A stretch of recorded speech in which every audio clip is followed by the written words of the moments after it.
En este curso ya dimos la definición de subgrupo. Ahora quiero que piensen en la siguiente cuestión. Si yo en un grupo tengo dos subgrupos, ¿qué pasará si yo intersecto y uno esos subgrupos? ¿Volveré a obtener un subgrupo? Pues eso es lo que vamos a investigar en este video. Vamos a demostrar que siempre que yo intersecte subgrupos, volveré a obtener un subgrupo. Eso lo vamos a ver en esta proposición que pueden ver. Sean G un grupo y Fi una familia de subconjuntos de G. Vamos a demostrar que si Fi es un subgrupo de G para todo I, entonces la intersección de todos los conjuntos Fi es un subgrupo de G. Noten que aquí hay algo muy interesante. La familia de conjuntos Fi puede ser una familia infinita, es decir, puedo tener una cantidad infinita de subgrupos y la intersección siempre será un subgrupo. Verán que la demostración de este hecho es muy sencilla. Para ello es importante que se acuerden de la equivalencia que ya demostramos para que un conjunto sea un subgrupo. Tomemos dos elementos en la intersección de los Fi's. Por definición de intersección, esto significa que tanto A como B pertenecen a todos los conjuntos Fi. Ahora, como cada Fi es un subgrupo de G, ya que yo tengo que A y B pertenecen a cada Fi, entonces A por B a la menos 1 tiene que pertenecer al conjunto Fi para todo I. Esto porque cada Fi es un subgrupo. Pero noten, si este elemento pertenece a Fi para todo I, entonces este elemento pertenece a la intersección de todos los Fi's. Lo que estamos demostrando es que para cualesquiera dos elementos A y B en esta intersección, siempre A por B a la menos 1 pertenece a la intersección. Y eso es equivalente a que la intersección sea un subgrupo de G. Entonces no lo olviden, la intersección, aunque sea infinita de subgrupos, vuelve a ser un subgrupo. Ahora vamos a ver qué pasa con la unión de subgrupos. Para ello quiero que consideren el siguiente ejemplo. Vamos a considerar al grupo de los enteros con la suma usual de enteros. Y quiero que consideren a los siguientes dos conjuntos. El conjunto 2z consiste de todos los 2n, tal que n es un número entero. Y el conjunto 3z que consiste de los elementos 3n, donde n es un número entero. Lo que estamos teniendo aquí es el conjunto de todos los múltiplos de 2 y el conjunto de todos los múltiplos de 3. Es muy fácil comprobar que estos dos conjuntos son subgrupos de z con la suma usual de números enteros. Les dejo a ustedes como ejercicio que comprueben que estos dos conjuntos son en efecto subgrupos.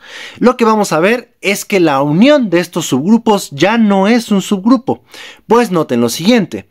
2 y 3 pertenecen a la unión de estos dos conjuntos, pues 2 está aquí y el 3 está aquí.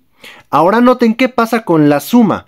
La suma de estos dos elementos es 5 y 5 ya no está en esta unión, pues 5 no es un múltiplo de 2 y 5 tampoco es un múltiplo de 3.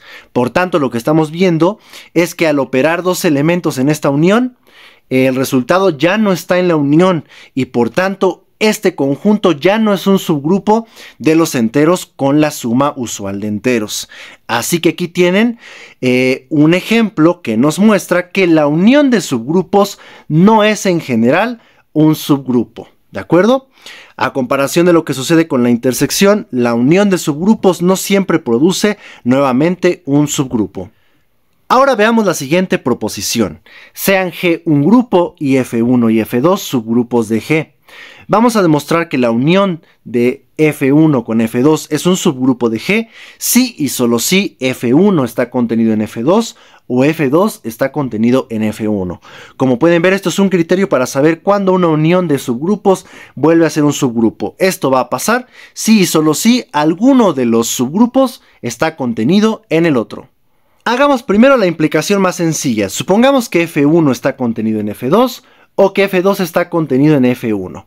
Aquí tengo pues dos casos, F1 está contenido en F2 o F2 está contenido en F1. Veamos qué sucede en cada caso. Si F1 está contenido en F2, entonces esta unión es F2 y por hipótesis F2 es un subgrupo de G. Y ahora si F2 está contenido en F1, esta unión será F1 y F1 también es un subgrupo de G. Entonces, como pueden ver, en cada caso llegamos a que la unión de F1 con F2 es un subgrupo y esto prueba la implicación. Ahora supongamos que F1 unión F2 es un subgrupo de G. Vamos a suponer, a manera de contradicción, que F1 no está contenido en F2 y que F2 no está contenido en F1. Si obtenemos una contradicción, entonces lo que debe de pasar es que F1 está contenido en F2 o F2 está contenido en F1. ¿De acuerdo? Veamos, si F1 no está en F2, yo puedo asegurar que existe un F1 en F1 que no está en F2. Y como F2 no está contenido en F1, yo puedo asegurar que existe un elemento F2 en este conjunto que no está en F1. Ahora, debido a que F1 está en el conjunto F1 y F1 es subconjunto de esta unión, obtenemos que F1 está en esta unión. Y de la misma forma, como F2 está en el conjunto F2 y F2 es subconjunto de esta unión, obtenemos que F2 está en esta unión. Por tanto, el producto F1 por F2 está en la unión de F1 con F2, pues recordemos que se está suponiendo que esta unión es un subgrupo de G. Entonces, al tener dos elementos en esa unión, su producto también tiene que estar en la unión.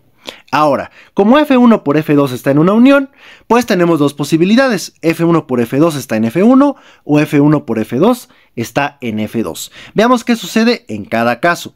Si F1 por F2 está en F1, entonces F2 está en F1. Pues noten que F2 se puede ver como este producto. Y noten, este elemento se está suponiendo que está en F1. Y F1 a la menos 1 tiene que estar en F1, pues F1 es un subgrupo, entonces el inverso de F1 tiene que estar aquí. Por tanto, obtenemos que F2 está en F1, lo cual es una contradicción. Nosotros sabíamos que F2 no estaba en F1. Y ahora, si F1 por F2 está en el conjunto F2, como F1 es igual a este producto y este elemento está en F2 y este elemento está en F2, obtenemos que F1 está en F2, lo cual también es una contradicción. Por tanto, como pueden ver, no importa el caso, siempre llegamos a una contradicción y pues eso es lo que queríamos. La suposición de que F1 no estaba contenido en F2 y que F2 no estaba contenido en F1 es falsa.